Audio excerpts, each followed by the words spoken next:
Welcome everyone to the Realities of Child Trafficking in Tennessee webinar. Thank you so much for joining us today. I'm Kelli Cary, I'm the CEO of AncoraTN, and we are so grateful that you are here for this important conversation. A few housekeeping items before we get started with our panel discussion. First, the chat feature will be muted throughout the presentation today, but if you have questions, please reach out to us via email. We will be following up with email communication to everyone who has registered today, so you will have our contact information. Also, this webinar will be recorded and will be turned into a podcast and released on AncoraTN's podcast, Someone Like Me. So if you have friends or family that couldn't join us today, please let them know that we will release a podcast in the coming weeks. Before we kick off our panel, I would love to share with you a little bit about AncoraTN and why we decided to sponsor this webinar. So our mission is to nurture survivor healing and strategically combat human trafficking in Tennessee. Our vision is to eradicate human trafficking in Tennessee, and our approach is how we hope to accomplish this. So we do that through training of frontline professionals, aftercare services for minor and adult victims of trafficking, as well as advocacy at the state level and prevention programming. Ancora also serves as the single point of contact for the 41 counties of Middle Tennessee as a part of the Tennessee Counter-Trafficking Alliance. Our contact information is at the bottom of this screen. Please reach out if you have anyone in need of services or would like more information. Now we are going to get started with our panel. I'm so thrilled to introduce you to our counter-trafficking experts that are joining us today for this important discussion. We have Cyntoia Brown-Long, who is the director and co-founder of the JFAM Foundation.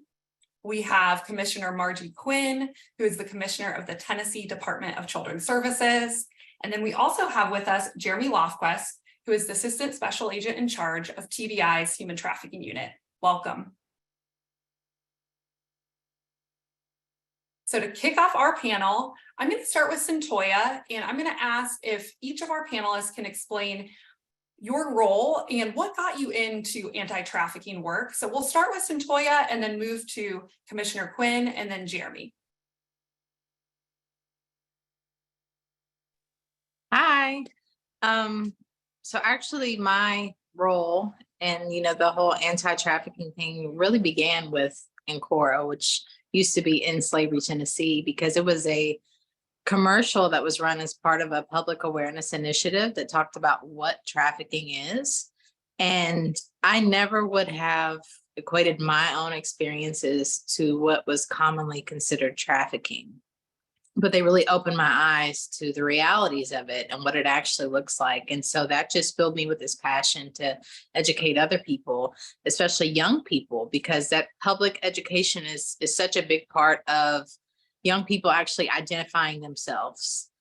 There could have been a million people lined up to tell me what happened with me was trafficking. It was not something of my own volition, but until I actually recognized that myself and until I could actually look at the reality of it and align it with my own experience, I would have never been receptive to actually healing from that and to moving past that. And so that's why I've just become very impassioned about that.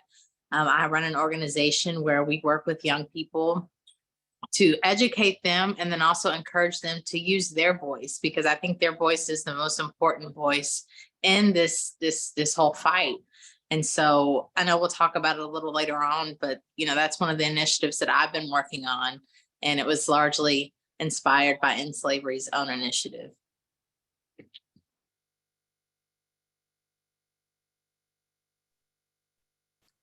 My name is Margie Quin, and I'm currently the commissioner of the Department of Children's Services. And thanks, Kelli, for having us today. What a great timing on this webinar.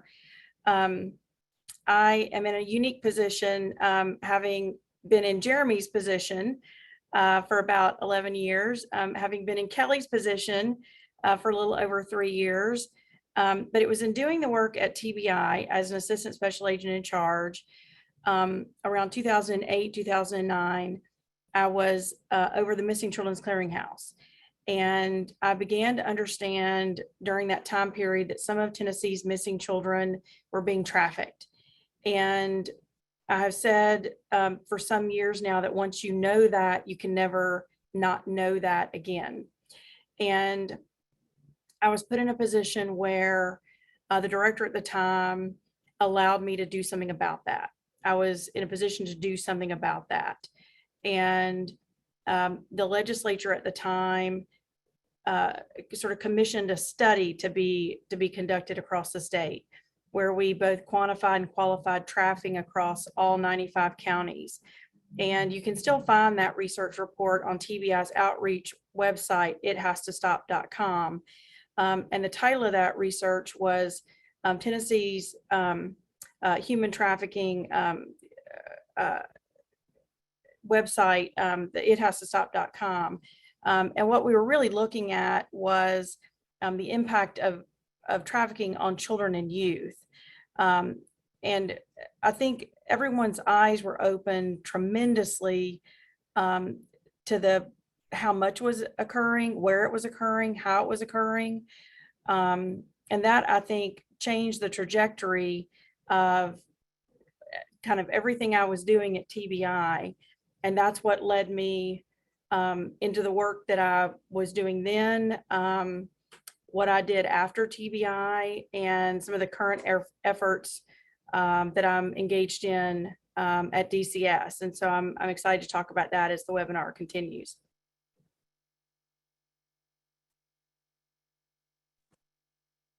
Hi, I'm Jeremy Lofquest. I am the current Assistant Special Agent in charge over the TBI's Human Trafficking Unit.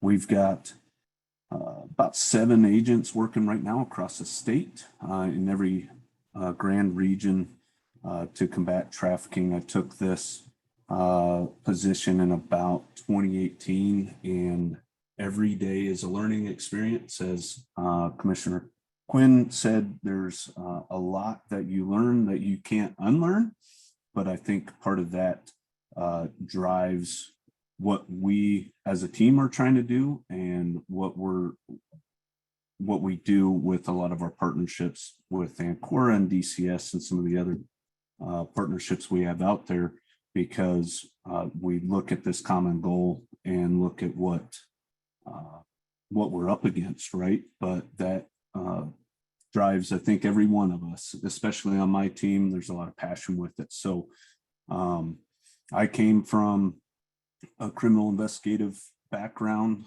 before that, down in Chattanooga, had worked a few cases with a trafficking agent down there. And once we moved to Nashville, this position opened up, and it just really seemed like something that was really going to make an impact, right? And so that's kind of where I ended up trying to get into this. Plus, I had a lot of buy-in with the Bureau as a whole, especially the leadership at the time, and definitely the leadership now. So that makes it a little easier on our side, being a state agency. So when you've got buy-in from the top down, right, that makes a lot of help there for us. So I'm excited to be on this. I think this is great. Thank you for inviting us to the table, and I'm really looking forward to moving through some of these topics today. That's wonderful. And I think that what you said, Jeremy, is so true. We're all here because we're so passionate about this issue. And we work so collaboratively and closely together that it really takes all of these perspectives to make a difference to combat human trafficking. And, you know, the first question that I want to move into is really going to set the stage on why we wanted to have this discussion at this timely moment. There's a lot of discussion about what human trafficking is, or what it looks like right now in public discourse, a lot of confusion, a lot of myths. So I'm hoping that we can just start. Commissioner Quin, if you wouldn't mind just starting by defining human trafficking. When we say human trafficking, what do we mean when we're using those words? Yeah, I think that's a great place to start. I always like to start with just what the legal definition is, because I think that tells us exactly what it is and what it's not. When a person over the age of 18 engages in a commercial sex act by means of force, fraud, or coercion, that is human trafficking. So you have a person that's over the age of 18, they engage in a commercial sex act, and there's use of force, fraud, or coercion, then you have human trafficking. So a commercial sex act is a sex act that occurs when something of value is exchanged. So value can be money, guns, drugs. It can also be shelter. It can be food. It can be clothing. Anything of value in exchange for sex makes it a commercial sex act. So when a person is under the age of 18 and engages in a commercial sex act, the government does not need to prove force or fraud or coercion, just that a person is under the age of 18 and a commercial sex act occurs. So think about that shelter, that clothing, that food, any of those things in exchange for sex makes it a commercial sex act. And when that person is under the age of 18, that makes it a human trafficking act. So if a mother allows a landlord to have sex with her 14-year-old daughter in exchange for rent money, that makes it a commercial sex act. That makes it a human trafficking act. And you can charge both the landlord and the mother. The statute in Tennessee, as well as federally, allows you to charge both the buyer in the act as well as the seller in the act. And that's where I think these statutes are very interesting, because as you can see in the news, the TBI has been very, very active, starting with the unit when I ran it back in 2015. We have done a lot of what we call demand reduction, proactive operations. The Bureau has continued to run those all across the state. And what we're really looking at is trying to reduce the demand for children as well as adults, but going after the individuals who are out there intentionally looking for children to purchase. We want to try to reduce the demand for this product, if you will, because under our statute, as well as the federal statute, you can charge the buyer as a trafficker under our statute. And I think that's a really important piece of information that we want to make sure the public understands. And that's how I would really define trafficking. That's super helpful. And I think the details are so helpful too, so that everyone knows when we're giving examples like the one that you gave, that really crystallizes and puts some of those like federal and state definitions that makes it clear for everyone to understand what we're talking about. As we move on, I'd love to talk about the role of media. So popular media places a large emphasis on trafficking with strangers or children being kidnapped. These are not the experiences that we see at Ancora on a regular basis. Can you tell us a little bit about who's facilitating trafficking in the state of Tennessee? Who are those traffickers? And we'll start, Jeremy, with you. What are you seeing at TBI? So I think, like you said, media, right? They're pushing the kidnapping, the white vans pulling up and snatching kids or women and running them overseas and that kind of thing. Like you said, that is not at all the norm. Here in Tennessee, it's a very, very small percentage of what we're seeing. I think kind of jump into the second part of the question with who are the traffickers is a good place to go before we get into kind of how trafficking is kind of happening in the state. But really, like Margie touched on, you have both buyers and sellers that are considered traffickers, right? And either one of those groups can literally be anybody. It's not just the shady guy that lives down the street that nobody ever sees, but there's cars in and out all the time. It can be a high school coach. It can be one part of a religious group. It can be a CEO. It can be homeless people. It can be any of that kind of demographic, right? It's across the board. And on the buyer side, it's the same thing. We see it completely across the board, from blue collar to white collar and everywhere in between, right? Now, how trafficking is kind of happening in Tennessee, what we've seen more and more, especially probably in the last 3 or 4 years, it was there before, but it's really jumped, is very internet business driven. It's right out there in the regular internet sphere. It's not the dark web and all the scary corners of the internet, right? It's there. It's happening on social media. It's happening through all these chat rooms, and then obviously some the known commercial sex advertisement sites too. And what we're seeing is our vulnerable populations, specifically runaways, and these children that are in rough situations to begin with, are kind of getting funneled into situations that are allowing these traffickers, these master manipulators, as I like to call them, into this horrible situation, right? They're providing something that they need, whether that's love, attention, food, money, shelter, whatever it is, transportation, all of that.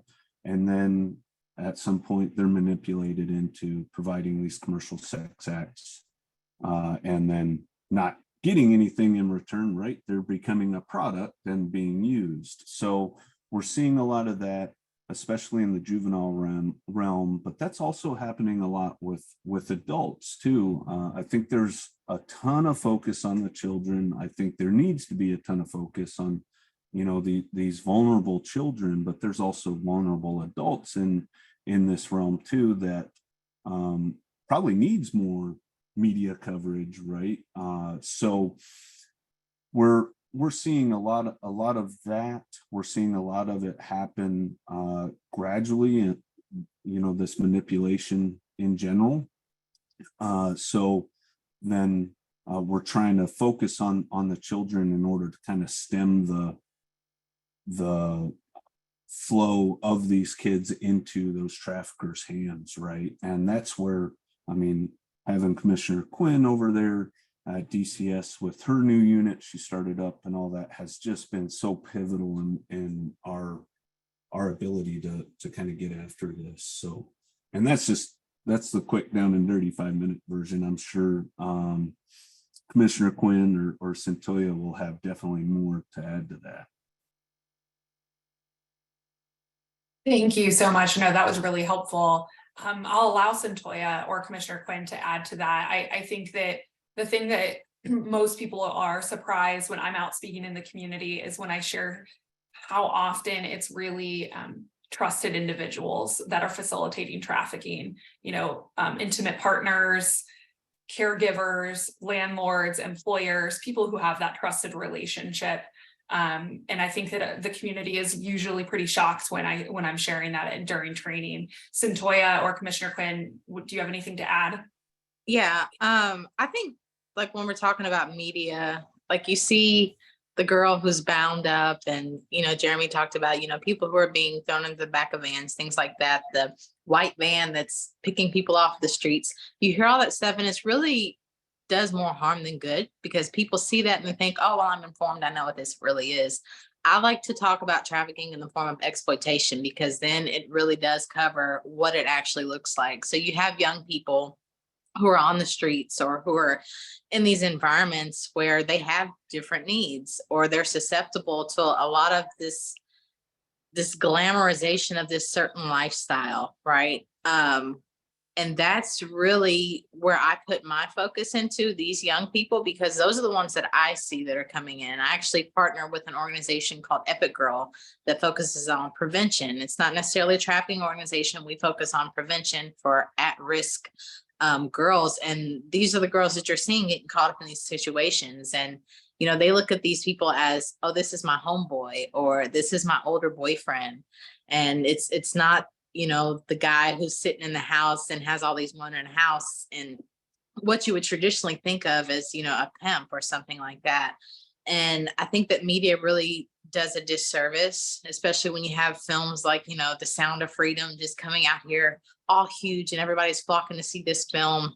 But it's like, the majority of people who are victimized by exploitation like that, they can't identify with that. That was the problem with me, why I really didn't identify with that, because I didn't see anybody that had an experience like mine that was identifying as, no, this is actually exploitation. Like what Margie said about if you're under the age of 18, people don't really get that. You don't have to be tied up and bound and kept in a basement. Just the fact that someone is paying you for sex, that someone is giving you a place to stay in exchange for sex, that is trafficking, that is exploitation.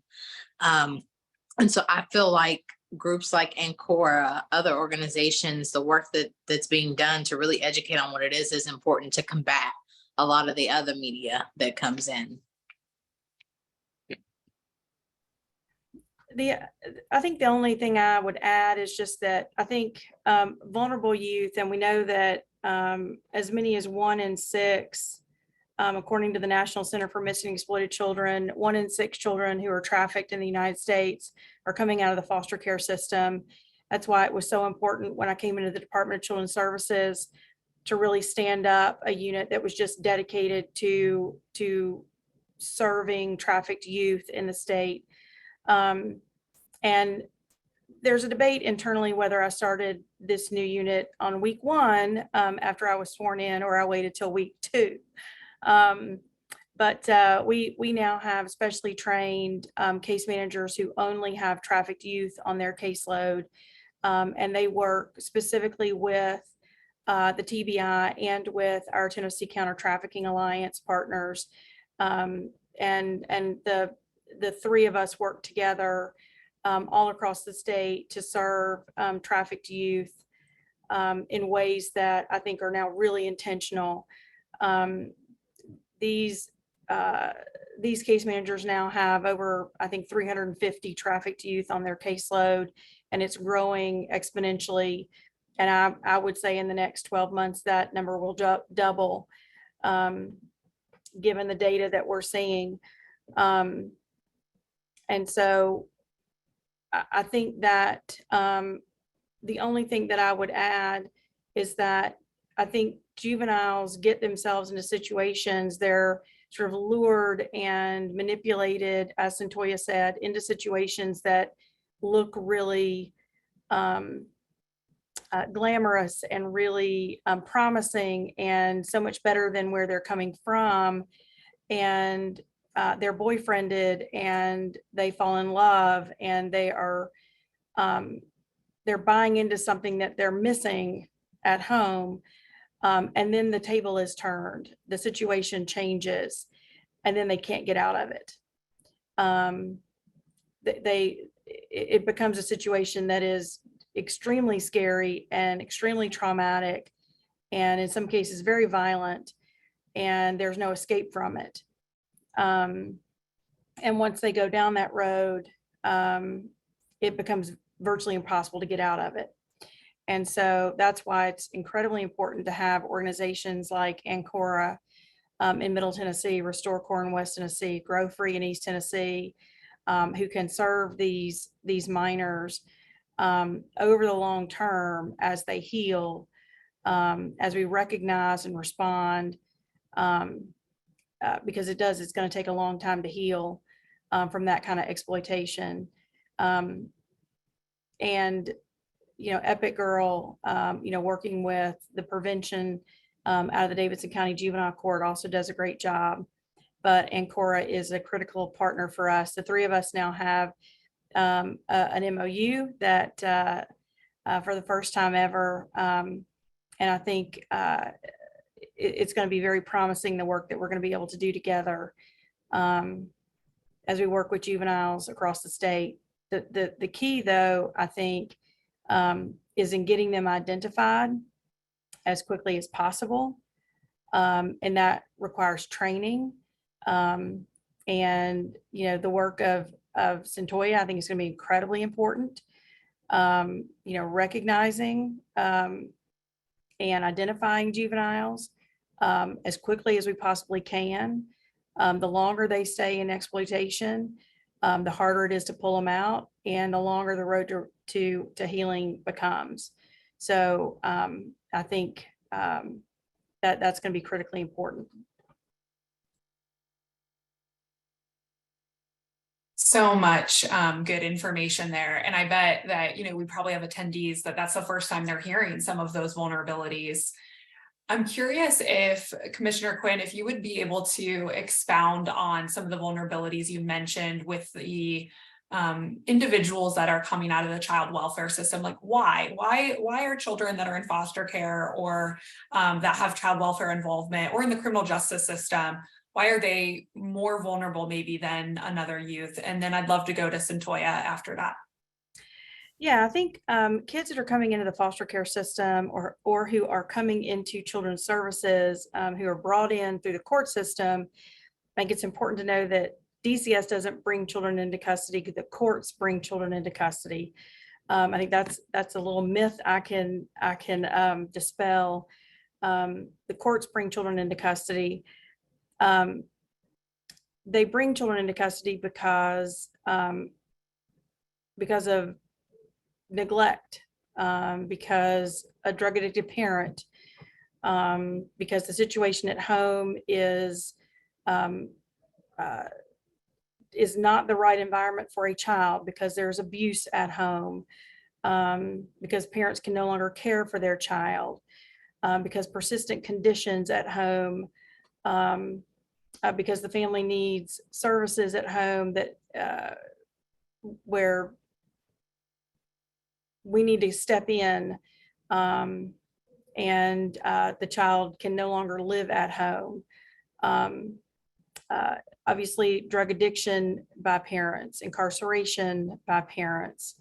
And when children come into custody, it's because the department has been unable to locate a relative caregiver, a kinship caregiver, a safety placement.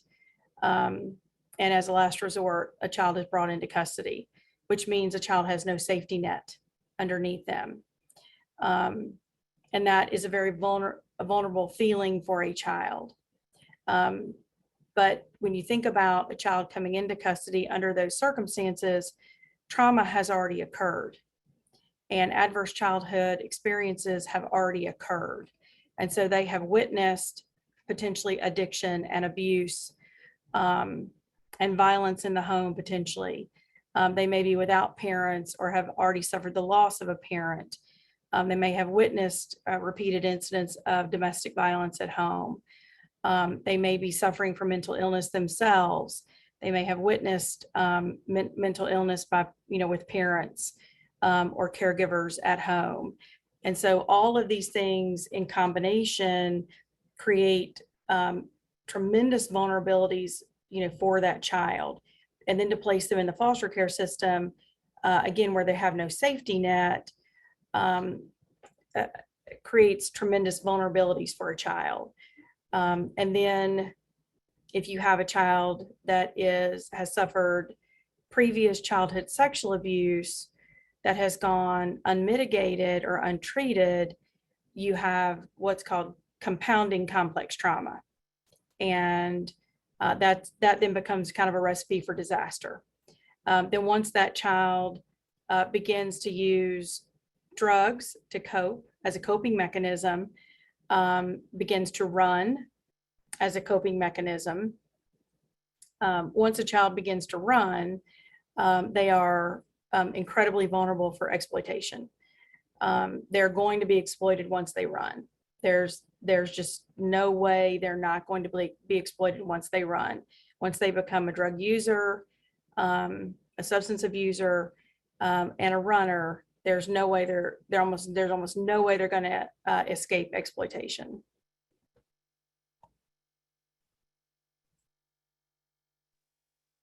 Yeah, so I think Margie, like she's right on the money there. I would just add, my own experience. Before I was ever trafficked, I was a 13-year-old runaway, and I ran away from DCS. I didn't run away from home. So I actually came into custody after getting in trouble at school. So I had some problems with teachers and I was expelled. I ended up getting put into custody for catching a charge there at an alternative school in my county. And what I found was that when I was in DCS custody, I wasn't receiving any kind of care or treatment that would really help me overcome whatever was going on with me. The same for the other kids. We kind of just got there and festered. There were no programs coming in. There was a lot of independent contractors who kind of could just do whatever. Wasn't really a lot of oversight in what was happening. There was no individual treatment plans. It was kind of just, we were just warehouse there. And, that's pretty much continued until recently with DCS. I know I was personally very excited whenever Commissioner Quin took over for DCS, because I was like, yes, finally something is going to be done here, because it's really just been horrible. Just the state of the facilities. I actually go every week into a DCS facility. So I work with the girls there. It's run by a contractor. I see a lot of the problems that are happening. And I know Margie already has a plan to address some of those. And that's going to be really important, because that really shapes vulnerability. Because if you're thinking, okay, well, people who run away, the kids who are running away are most vulnerable, and that's what makes them vulnerable to being exploited. You have to address why they're running away. Why are they going to these places where they're supposed to be healed, where they're supposed to be receiving this care, and why are they running from it? So what strategies need to be employed to make sure that, these are places where they're getting better, where they're getting care? Another issue is a lot of the girls, when they do have access to groups, so when they are coming to different classes like Epic Girl, there's others that have come into the facilities as well. It's like they're doing their work, but they get out and they go back to the same environments. Their family has not been doing their work. And so it's just a matter of time before they're back into the same situations. And here you see them back at the facility a month or two later. And so it's like, well, what more can we do for the family as a whole? When we see a child who is going through something, what can we do with the resources that we have? Can it be in DCS? Can DCS partner with another agency to actually address that issue with the whole family unit? Because putting a kid, back into the same situation is going to lead to the same results 9 times out of 10. And that's definitely what I tend to see. And I just want to reiterate, this was all before Margie. Margie is awesome. She's going to do great things at DCS. So let me just reiterate that in case you missed it. That's so helpful and really insightful. Thank you for sharing all of that, Cyntoia. And I think that, we can identify definitely the gaps and the things that we see that lead to vulnerabilities. And what we really try to do, which I love about us as a working group and us as a state, is we really try to focus also on the protective factors. So how do we increase those protective factors? How do we wrap those services around to ensure that people are cared for? And so I would love to talk to Jeremy a little bit about some cases here in Tennessee. We've given some great examples, but what trends are you seeing, or what cases is TBI seeing that maybe would be helpful for the community to understand, so that when we share resources at the end, what are some things that they can be looking for? What are those indicators that you would like to share with the community, so that when they want to call the Tennessee Human Trafficking Hotline, that they have that information? Yeah, thank you. So, we've touched on some kind of general case types that you would definitely see, and we are seeing, I think, one that Margie talked about at the very beginning is something that we're starting to see a little bit more. It's tougher to see, but through our partnerships with DCS and some other local agencies, on the side of familial trafficking. So you've got a family member or someone that's exploiting that child in order to receive something. I think one of the things that always sticks with me is there's nothing more dangerous to a child than a drug addicted mother. I think with that's where we're seeing some of the familial cases coming up, are these drug addicted parents or step parents that are then utilizing that child as a form of payment, right, for their drug debts or to get more dope or whatever. And so we've been seeing some more of that. I know a lot of the the focus on this is sex trafficking, right? But we're definitely seeing labor trafficking pop up more and more, which, you know, the definition's very similar to sex trafficking. You just take the Commercial Sex Act with some form of labor, right? And then you've got an exchange of something of value and the person that's having to do it, right? Under force, fraud, or coercion. So we're seeing that some more and more across the state. And then, you know, a little bit to the point that Cyntoia and Margie were making in the previous question, we've seen specifically several times kids that have gone into group homes or you know, some type of group facility, right, that are going in to get away from one bad situation, and they're getting linked up with people that have been either previously trafficked or are in the custody there at this same one, and kind of told and manipulated into, hey, when we get out where we can run from this, we've got a really good thing going. And we've seen those girls come out running together oftentimes, right back to a trafficker or several traffickers, and then coming across the state in several instances where, while we are looking for that missing kid, we are doing investigative measures where we can almost track by some of the commercial sex ads and things that are out there where they're at across the state. And luckily, through regular traffic stops made by, you know, Tennessee Highway Patrol or local agencies that look and go, something's not right here with this person, they then call us. Now, some of those things that they're seeing through the training that they've got and things that we put out there is, you know, you've got an individual that a young person that is either going to be inappropriately dressed for the situation they're in. They're not with family, and the stories aren't mixing up or aren't matched up. Aren't matched up on why, you know, they're on this trip. Lots of hotel receipts and everything else. And the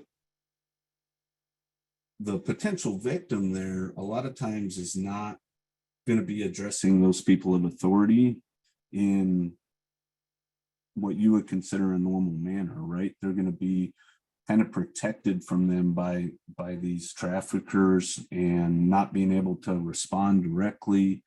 And, you know, there's a whole list of these indicators that we have on our website. I believe you guys do too, over at Ancora. And the thing I always tell people is, yeah, you can read all these and look at them all, but it doesn't mean they have to check every box.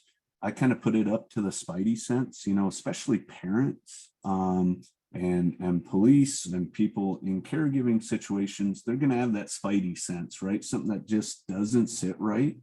And if you can't get to the bottom of it, and it's something that just isn't sitting right, that's when we encourage people to call that hotline. Let us figure it out. We're the investigative arm of this, right? Let us dig into it. We don't want you trying to run after cars and pull people out and that kind of thing. There's ways to get the people that do that involved, right? So there's a whole bunch of indicators that are out there, but it's really all about that kind of, hey, something's not right in this situation. This person's not kind of fitting in with what we're looking at and the totality of that circumstance. So that's where I put that kind of on some of those indicators.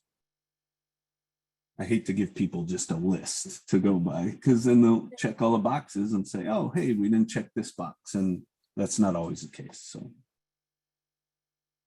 Super helpful. Thank you so much, Jeremy. And we will have the Tennessee Human Trafficking Hotline shared at the end of the presentation so that you have that for a resource.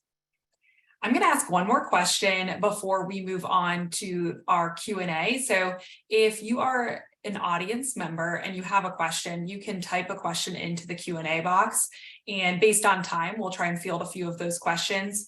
But before we do, Cyntoia, can you tell us a little bit about what healing looks like? So a survivor experiences a significant amount of trauma during exploitation. What are some of the healing services that an individual might need when they're on their journey? So I can tell you from my personal experience, a big part of the healing is going to be discovering your identity.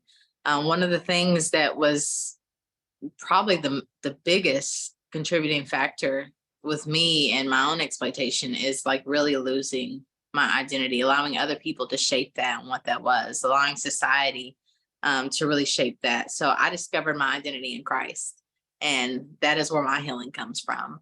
And so that means that, you know, all the shame that I kind of carried around after the fact, that was erased.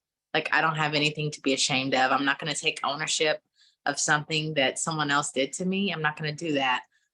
Realizing there's purpose in everything that happened, that, you know, it doesn't matter how awful it was. It doesn't matter how much it hurt.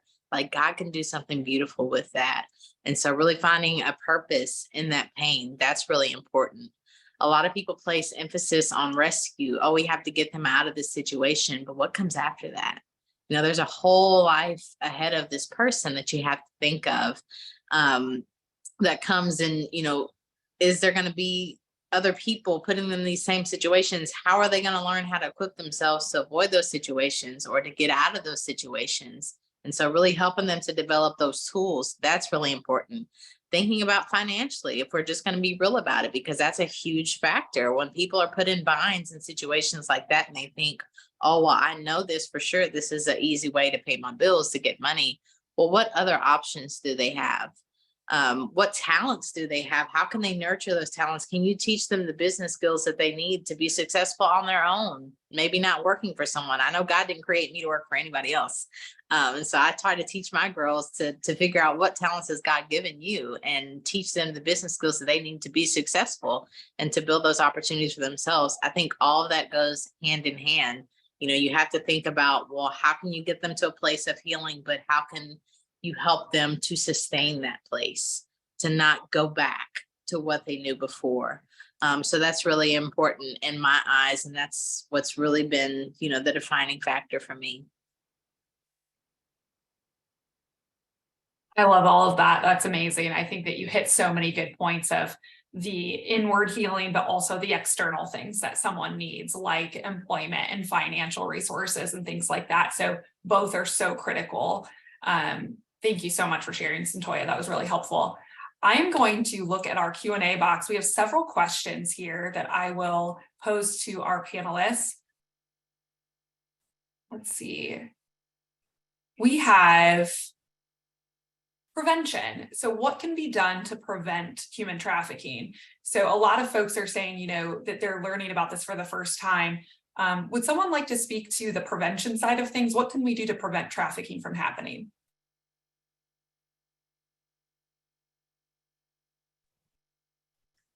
I'll start. I think, oh, go ahead, Cyntoia. You go ahead. I think when we first started talking about trafficking in the state,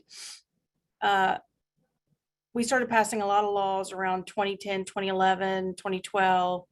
And one of the first things we really started to talk about was public awareness and training and education. You first have to understand what it is in order to be able to prevent it. So things like this webinar are a huge part of prevention. Without the knowledge to understand what it is, there's no way to prevent it. And so I think for talking about child trafficking, we've really got to talk about training and education in the schools in a way that's both intentional and meaningful, that doesn't scare parents and kids to death, but gives them the tools to protect themselves. And all that, I think, starts online. Jeremy said it. This is an internet-based crime in large part, but also when you're talking about familial trafficking, it also can be very insidious and can happen within families. But you also have to give tools to kids to be able to find their voice. If kids think this is normal and this is normalized within families, you have to be able to give kids education to find their voice, to be able to speak their truth. And so the way you do that is by putting prevention training in the schools. We've done that. There's mandatory training now in the schools with teachers across all law enforcement. We've been doing that since 2015, 2016 in the state. And so I think when you talk about prevention training, I think Ancora has got some tremendous prevention training they've been doing. I think Epic Girl has some prevention training. I know Cyntoia is doing a lot of work with young people. I think all of those things in combination, we just got to get bigger and bigger at doing it. And the public awareness campaigns, I think, probably need to start back up again.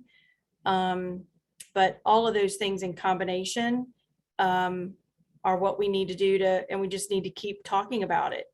I think probably 5 years ago, folks thought we hit the peak of trafficking, but I don't really think we're there yet. The numbers continue to keep going up and up and up, and that's because demand keeps going up and up. You know, that thing we talked about 20 minutes ago, as long as demand is still there, then we still got to talk about trafficking, and that's the bottom line. Absolutely. And another thing, that I like to stress that I feel like is extremely important is we have to do more education on healthy relationships. What is a healthy relationship? What are boundaries? That's my favorite word. And so when I work with the girls, I teach them. Stacia, my partner with Epic Girl, she teaches them, has an entire identity curriculum where we talk about healthy relationships, where we talk about boundaries, because that's really important for prevention. The minute you come across somebody that's really hinging on those, infringing on those boundaries, that should set off flags in your head.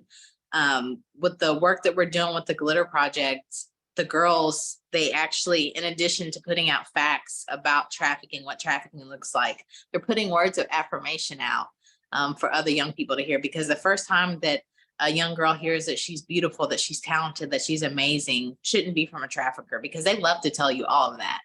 And so they should be hearing that from the community. So if you want to get involved with prevention, not only is it important for you to get involved with groups like Ancora, but also like get involved with the kids in your community, get involved with them, have those relationships. Someone asked about, red flags. I think that was one of the questions earlier that Jeremy answered. Kind of put that out of your mind. Like the biggest red flag, is going to come when you actually have a conversation. You actually get to know these young people and you notice something is different. You have to have that relationship. You have to have that constant interaction to realize if something is off. Like I didn't have any kind of tattoos or brands. I wasn't wearing designer clothes or traveling across state lines, but anybody who was really having a relationship with me, really had a constant interaction, they would have noticed that something was different, that something was off. And that is the only red flag that you really need. So really get involved, whether it's, in community centers, whether it's in your church, in your school, in your family, your neighbors, like get involved, start having conversations with the kids, get involved in their lives and try to figure out, what's going on with them and notice when things are changing. Incredible. I couldn't agree more. We talk so much about that at Ancora, about safety and relationship. If that's what we can provide, that rapport is so important, because that's where you get to know someone and really build those trusted, healthy relationships. I'm going to ask one more question. I think it's a really good one for us to be able to know what happens when somebody calls the Tennessee Human Trafficking Hotline. So I have a question from a hospital provider on here that says, hey, when I call the Tennessee Human Trafficking Hotline, what's going to take place? So who's going to answer? Where did the calls go? Jeremy, would you be able to answer that for us? Absolutely.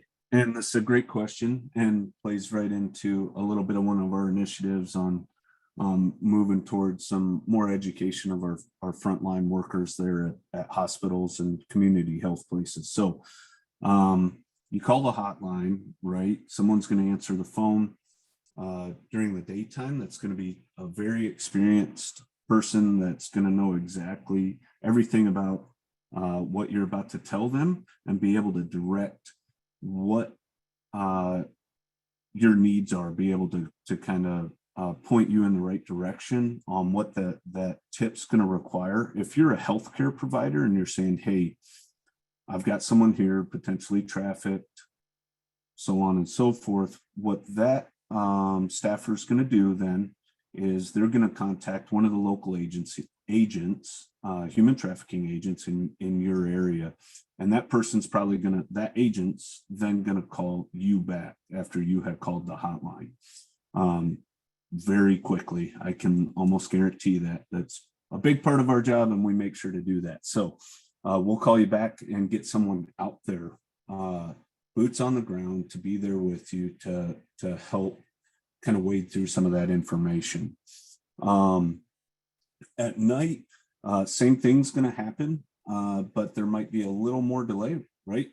People sleep at night. Some of us do anyways, not all of us, but you're still going to have that same response. The person's going to take your information, get a callback number, and then call you back and get some boots on the ground out there for you. We also have task force agents across the state with local departments that can come help as well. You will still need to report to DCS. Calling the Tennessee Human Trafficking Hotline does not fulfill the mandated reporting guidelines on that. So there will be 2 calls there. Sometimes, depending on the situation, we can walk through that with you or take that over to local law enforcement, however that works. But you would still need to make your report to DCS as well. But then from there on the law enforcement side, that would start our side. Now, if it's someone that's not looking for law enforcement involvement, that's fine. What the staffer would do upon receiving that hotline call would then either put you directly in touch, forward the call, or give the information to Ancora or Restore Corps or Grow Free out west, depending on your geographic location, and say, hey, these are the people you need to call. They're going to be right there next to you to help you through this. Kelli obviously can talk more about what that process would look like, but on the hotline side, that's what that would look like. We would direct pass either a warm handoff or just provide back, depending on the needs of the caller at the time, that resource, and then there will be a response appropriate with that as well. Did that answer all of that? I think. Yes, that was so helpful. Yes, that answered the question. And so glad you touched on the DCS and reporting as well. I will also add that on our end, we also have a 24/7 response, just like law enforcement. So as victim service providers, we are there, we are in hospital rooms, we are at the law enforcement station, we are out in the community, we are helping facilitate safe shelter. So we absolutely will respond 24/7 as well. And our phone number was at the beginning of the slides, and I'll make sure that it's included in our follow-up communication. To wrap this up, I'd like to close by giving a call to action, some ways that community members can get involved in this important work.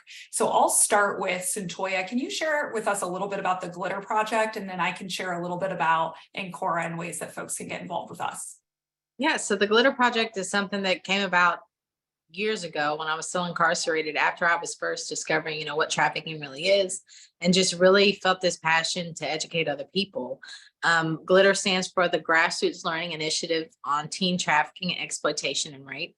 Once I was released, I joined forces with Stacia from Epic Girl, and we've been really adamant about this being a youth-led initiative. And so a public awareness initiative, talking about trafficking, talking about exploitation that includes gangs, because gangs exploit kids all the time. Most of the kids that I serve, they've been exploited by them in some form. And just really talking about what it is and really coming up with prevention strategies. And so they finally come to a point where they feel like they're ready to roll it out. And so this month, well, next month, August, we'll actually start leaving glitter rocks with little notes that have facts, that have words of encouragement, words of affirmation. And also we're going to include the human trafficking hotline number on there that we're just going to leave all around town. Because one of the things that, is really important is getting the information to the people who need it. I would have never seen that commercial if I wasn't sitting in a prison cell looking at TV all day with nothing else to do. And so getting the information into the hands of the people who need to know it. And so if you are around town somewhere and you see one of these glitter rocks and these notes somewhere, we just encourage you, to share it on your social media. You can use the hashtag and then take that and leave it somewhere else. Pass it on, and we just are going to see what happens with this. We are really hoping that this is going to become the official awareness kind of initiative for Tennessee. And so we're just going to see how it shapes up, but it's all their brainchild. It's all they're doing, and it's finally come to fruition. It's going to come out in August, though. Super exciting. I love hearing that. And I love that idea of how encouraging it is and pointing people to the hotline. That's wonderful. I would love to share a little bit now with you 3 takeaways that you can take action today. One is be a healthy adult. That was talked about a lot during this webinar. If we can have community members that can support and encourage and promote young people in your life, be that trusted resource, that is truly a way that you can prevent and respond to trafficking. You can also learn more, so continue to educate yourself about human trafficking. Visit our website, subscribe to our newsletter. We share a lot of wonderful resources throughout the state of Tennessee. And then the last is give. You can invest in survivors. So we want to make sure that you have the opportunity to give to survivors on that long-term healing journey. And so our website is there if you feel called to give or invest in those long-term healing services that we offer at Ancora. We would appreciate that. And we are so grateful that we also have the Tennessee Human Trafficking Hotline, and we're going to put that phone number up on the screen. This number is so important. Jeremy already shared what takes place when you call. Please put that into your phone and share that with people in your lives. It's a wonderful resource that the state of Tennessee offers. And with that, we are out of time. I would love to share with you that we are going to follow up with email communication with more resources. If you had a question that wasn't answered, you will have our contact information. And we are so grateful that you spent this hour with us. This is a heavy topic. And I want to just stop and thank the panelists for joining me today for this webinar. We're so grateful. And I hope that everyone has a wonderful rest of their day. Thank you.